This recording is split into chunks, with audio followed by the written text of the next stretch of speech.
Shalom, praise the Lord. இன்றைக்கு நம்ம வார்த்தையுடன் ஆராதனை. இன்னைக்கு நம்ம ஒரு வசனத்தை படித்துட்டு அதன் பிறகு ஆண்டவர் நாம் சிறிதாக ஆராதிக்க போகிறோம்.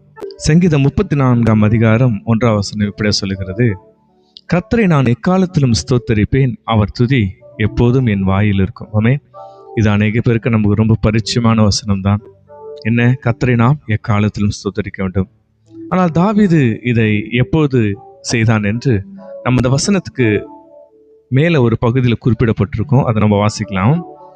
தாவீது அபிமெலேக்குக்கு முன்பாக வேஷம் மாறின போது அவனால் துரத்தி விடப்படுகையில் பாடின சங்கீதம். ஆமென். தாவீது இதை எந்த சூழ்நிலை பாடியிருக்காருன்னா, தன்னுடைய எதிரிகளால் துரத்தி விடப்படுகையில் ஒரு வேஷம் மாறிய போது அவனுக்கு தங்குறதுக்கு ஒரு இடம் இல்லாம, அவனுக்கு தங்குவதற்கு இடம் இல்லாம, அடுத்தது என்ன செய்வதென்று குழப்பம், பதட்டம், வாழ்க்கையில் என்ன செய்வதென்றே தெரியல. ஆனாலும் அவனுக்கு ஒரு நிச்சயம் உண்டு: நான் என் கர்த்தரை எந்த காலத்திலும் ஸ்தோத்திரிப்பேன். ஆமென். அப்போ ஆண்டவர் இன்னைக்கு நம்மளுக்கு சொல்லுகிறார், நம்முடைய வாழ்க்கையில ஆண்டவர் பல நன்மைகள் செய்யும் போது நம்ம ஆண்டவரை ஈஸியாக ஆராதிச்சிருவோம். கர்த்தாவே நீங்க தான்ப்பா நல்லவங்க என்று. ஆனால் அதே நமக்கு ஒரு சில பாடுகள் வரும்போது, நெருக்கங்கள் வரும்போது, ஏனோ நம்முடைய இருதயம் ஏதோ கொஞ்சம் தயங்குகிறது. ஆண்டவரே, எனக்கு இது செஞ்சுத்தான் நல்லா இருந்திருக்கும், ஆனால் இதெல்லாம் நடக்கலையப்பா, என் ஜெபங்கள் ஒன்றும் கேட்கப்படலையப்பான்னு. ஆனால் கர்த்தர் இன்னைக்கு நம்ம கற்றுத்தர பாடல் என்னன்னாங்க, நம்முடைய கஷ்ட நேரத்திலும் நம்முடைய கடுமையான சூழ்நிலும் நாம் கர்த்தரை ஸ்தோத்திரிக்க வேண்டும். அதுதான் 1 தெசலோனிக்கர் 5 அதிகாரம் 18 வசனம் இப்படியா சொல்கிறது: எல்லாவற்றிலேயும் ஸ்தோத்திரம் செய்யுங்கள், அப்படி செய்வதே கிறிஸ்து இயேசுக்குள் உங்களுக்கு இருத்த தேவனுடைய சித்தமா இருக்குது. ஆங்கிலத்தில் எளிதாக போட்டிருக்கோம், இன் எவ்ரிதிங் கிவ் தேங்க்ஸ். ஆண்டவருக்கு நம்ம எல்லா சூழ்நிலைகளும் நன்றி சொல்லணுமாங்க. ஆண்டவரே, வாழ்க்கையில் எது நடந்தாலும் நன்றி, நன்மை நடந்தாலும் நன்றி, தீமை நடந்தாலும் நன்றி, என் வாழ்க்கையில் சகலத்துக்கு நான் நன்றி சொல்கிறேன் என்று நாம் முடிவெடுப்போமா? ஒரு சிறிய பாடல் நம்ம பாட போகிறோம். இந்த பாடல் என்னோடு கூட சேர்ந்து நீங்களும் ஆண்டவரை சேர்ந்து மகிமைப்படுத்தலாம். என்ன, ஆண்டவரே, ஆண்டவரை பார்த்து, ஏசப்பா, என்னை இதுவரை நடத்தினீங்களே, நமக்கு நன்றியப்பா. என் வாழ்க்கையில் இத்தனை நாட்கள் வரைக்கும் எனக்கு நன்மைகளை செஞ்சீங்களே, நன்றியப்பா. இது வரைக்கும் எங்களுக்கு ஜீவனை தந்தீங்களே, அதுக்காக நன்றியப்பா. வாழ்க்கையில் இனிமேலும் என் வாழ்க்கையில் நீங்கள் நல்லவராக இருக்கிறீங்கப்பா, என் வாழ்க்கையில் நீங்கள் நல்லவர் என்று சொல்லி ஆண்டவரை புகழ்ந்து பாடி இருதயத்தின் ஆழத்திலிருந்து இந்த பாடலை பாடி ஆண்டவர் தேவனை ஆராதிக்கலாமா?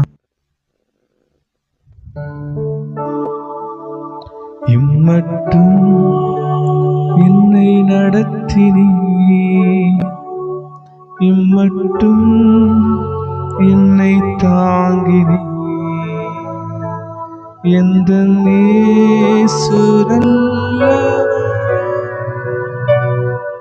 அவர் என்றுமே போதுமானவர்.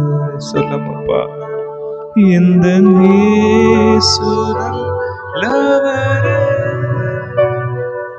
அவர் என்றுமே போதுமானவர்.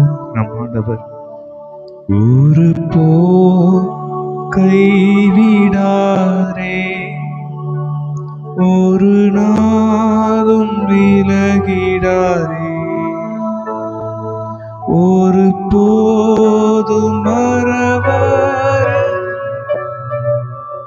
இந்த இயேசு உண்மையுள்ளவர், ஒரு நாளும் மறவாரே, இந்த இயேசு உண்மையுள்ளவர். இம்மட்டும் என்னை நடத்தினீ, சொல்லமாப்பா, இம்மட்டும் என்னை தாங்கினீ, இந்த இயேசு நல்லவர், என் நெஞ்சுமே போதுமானவர், அவர் என்றுமே போதுமானவர்.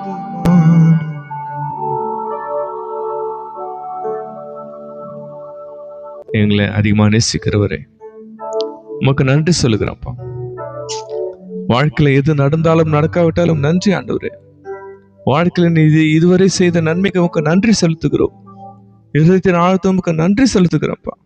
நீ நல்லவர். என்னோட கூட சேர்ந்து சொல்லும், அப்பா நீங்க நல்லவர்ப்பா, அப்பா நீங்க நல்லவர்ப்பா, என் வாழ்க்கையில எதை செய்தாலும் நீங்க நன்மைக்கென்று செய்திருப்பீங்களப்பா. உமக்கு நான் நன்றி செலுத்துகிறோம்ப்பா. உமக்கு நான் நன்றி செலுத்துகிறப்பா. உண்மையை வீழ்த்துகிறோம், எங்களை தாழ்த்துகிறோம். இயேசு கிறிஸ்து நோஞ்சோ நல்ல பிதாவே, ஆமென் ஆமென். அல்லேலூயா. இன்றைக்கு நம்ம ஆண்டவரை இதயத்துல நன்றியுள்ள உணர்வோட கத்த செய்த சின்ன சின்ன நன்மைகளுக்காக நாம் நன்றி சொல்லிட்டு கொண்டே இருப்போம். ஆண்டவர் துதித்து கொண்டே இருப்போம். கத்த நம்ம எல்லா இக்கட்டிலிருந்து நம்ம விடுதலை ஆக்குவார். Hallelujah, amen. ஷலோம், பிரைஸ் தி லார்ட்.